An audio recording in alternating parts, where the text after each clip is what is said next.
चला तर आज आपण बनवूया राजस्थानी स्टाईल दही मिरची मसाला। आपण आता मिरची कट करून घेऊ।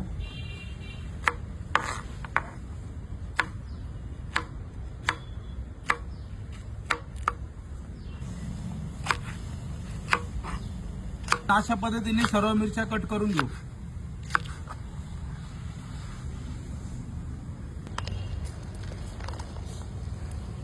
आपण आता दही फेटलेलं इथं त्यामध्ये मसाले घालून घेऊ। मिरची पावडर, धना पावडर, हळद, मीठ, किचन किंग मसाला व्यवस्थित आपण मिक्स करून घेऊ। दही व्यवस्थित मसाल्यामध्ये मिक्स झालेलं आहे।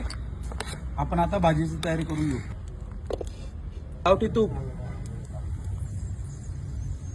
जिरे, मोहरी, हिंग, अद्रक आणि लसूण आपण यांचा तडका देऊन घेऊ। कढीपत्ता, तडका आपला रेडी झालेला आहे। आपण आता मिरच्या घालून घेऊ। मिरच्या व्यवस्थित फ्राय करून घेऊ। आपण मिरची आपली व्यवस्थित फ्राय झालेली आहे। आपण आता दहीचा मसाला घालून घेऊ। पण आता दही मसाले घालून घेऊ याच्यात।